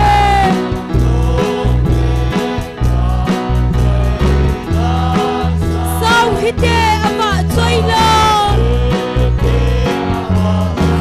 van ko min hun te mule hallelujah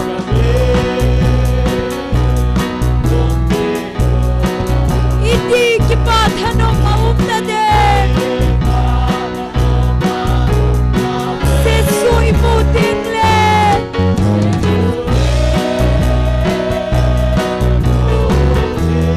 gal sol sa yaw le diu hallelujah hey full now van kam em nom su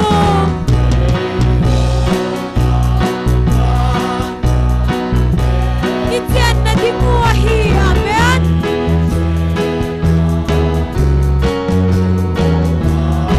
Sen na inom ay gut pi ui.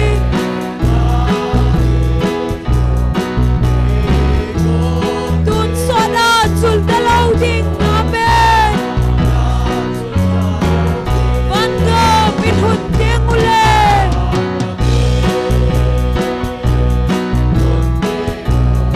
Iti ki pa thano maum ta dem se sui mu ding le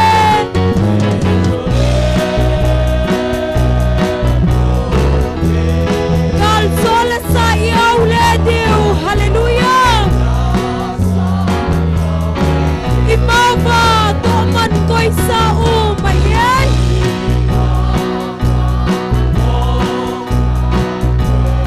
manaw te ki pa man su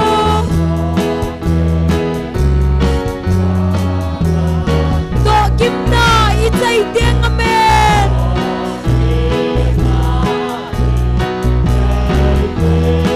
lo pi ta chui mu diu hallelujah van go min hun deng ule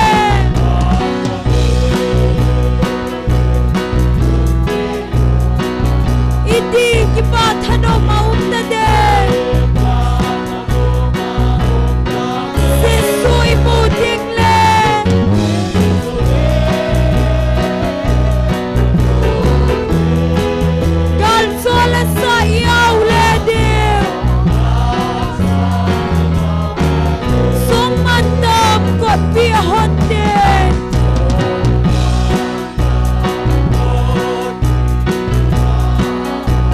Van ko bisung nom em su So ay ho inom len diu amen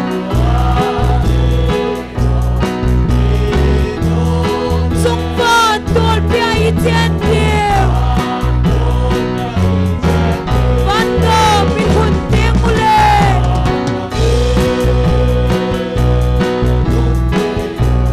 Iti kipat hanok maum na din Sisui mo din len May God pi uy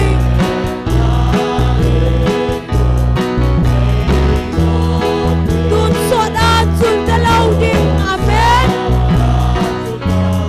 Van ko min hunting ule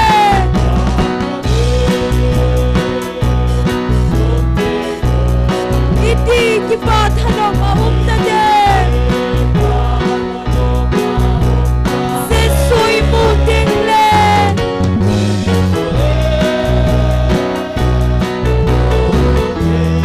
Kalsola sa iaw lediw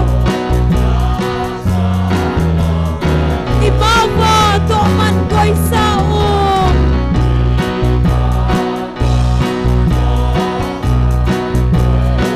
Manaw de kipaman sum To gimna itsay ding amen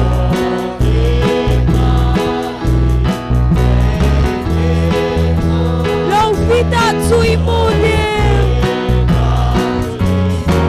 Van ko min hunting ule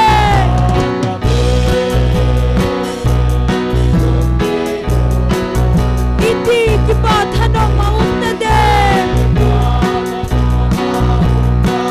Sisui mo din len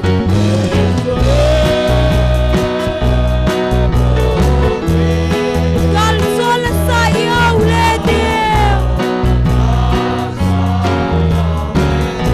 Song mandam kot pi hunting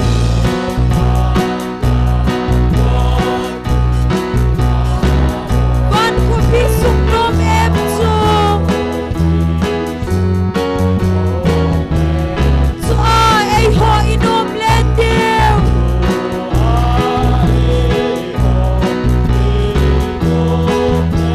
Sung pa tol pia iten diw Hallelujah Van ko min hunting ule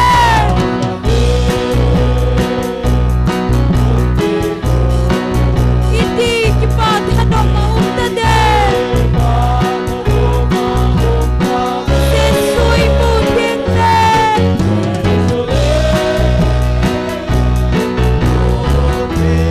Kalsola sa iaw lediw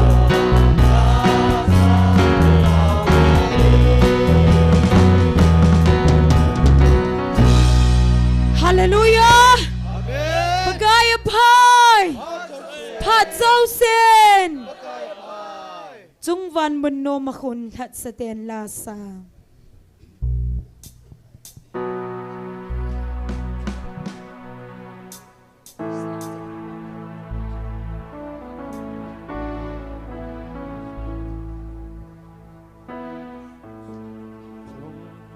Hello.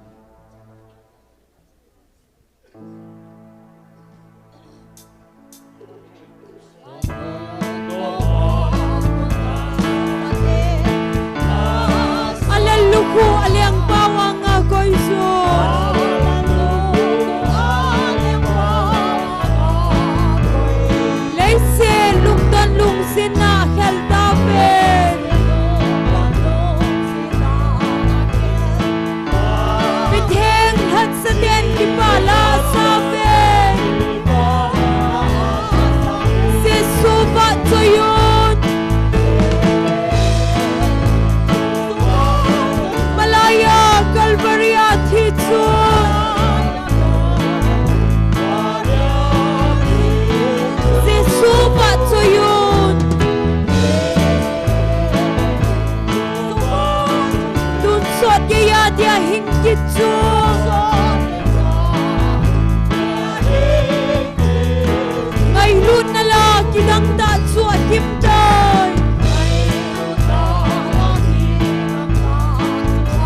pakai tua tun soda Jesu ba choyun Malaya Calvary athichu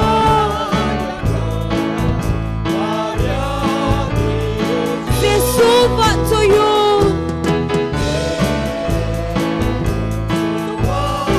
tun sot ke ya dia hingkit chu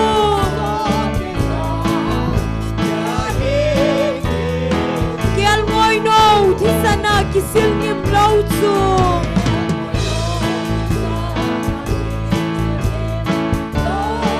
Sulat ha chu koi machan sa thei lau de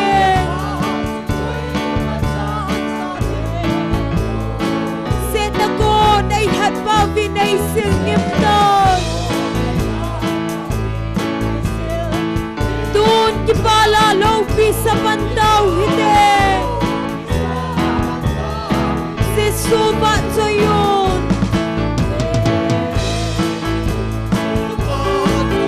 Malaya Calvary athichu Jesu ba choyun Tun sot ke ya dia hingkit chu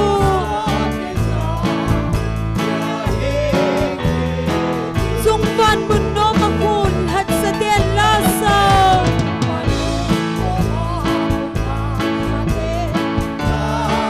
Aleluku aleng bawang agoy sun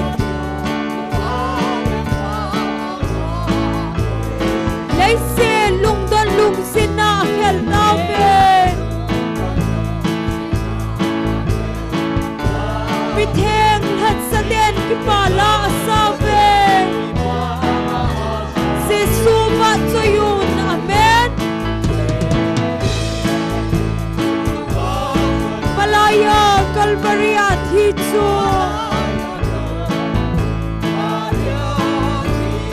Jesu ba choyun tun sot ke ya dia hingkit chu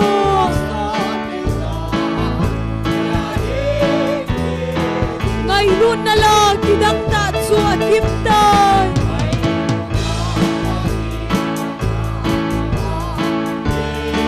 Ata san din hau nam tui ta bange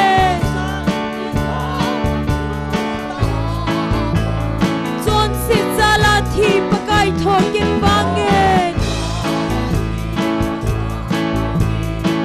Vai hom diu pakai to tun soda Jesu ba choyun Malaya Calvary athichu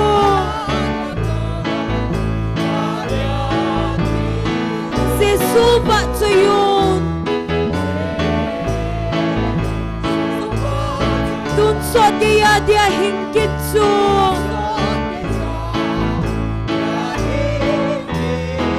Kial ngoi no thi sana kisil ngim lau chu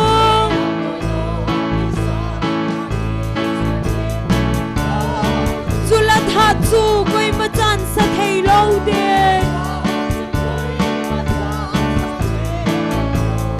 Se ta ko nei hat ba vi nei sil ngim tai amen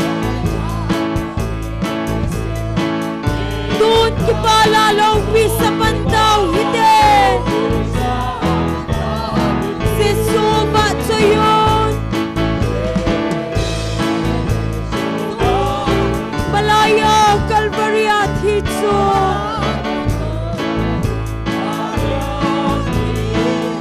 Jesu ba choyun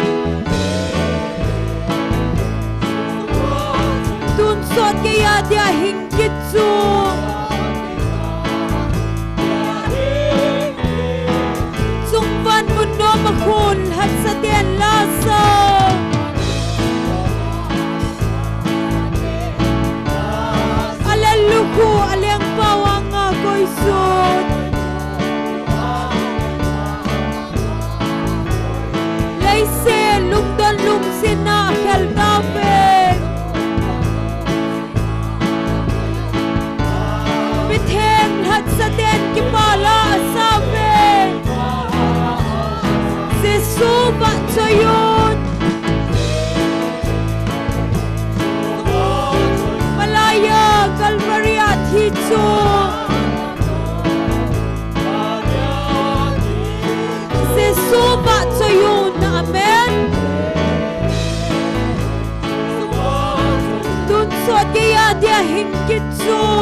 kit bangin. Amen.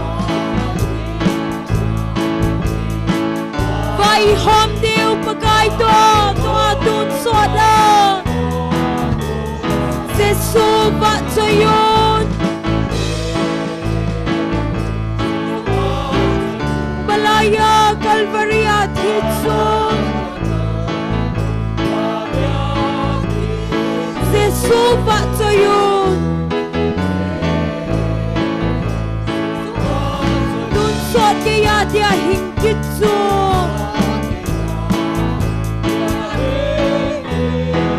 Kiel ngoi no thi sana kisil ngim lâu chu.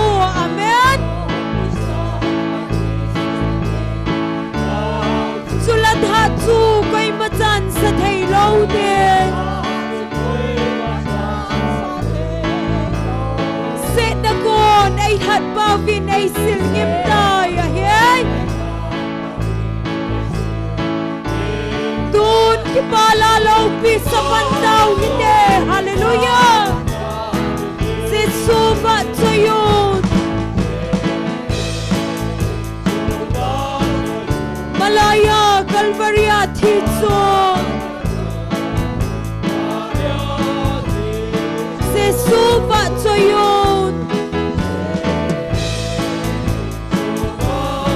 Tun sot kaya dia hingkit su.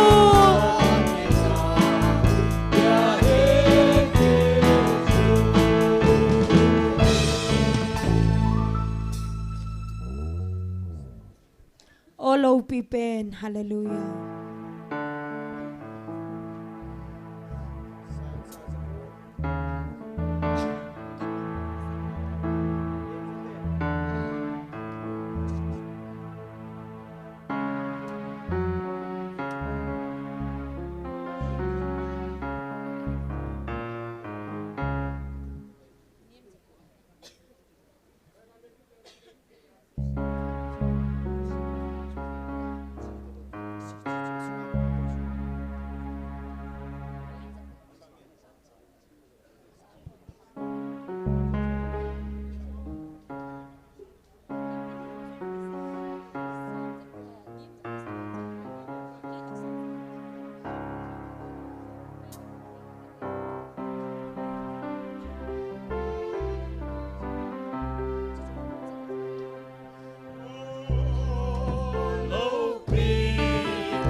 Cho ye Emmanuel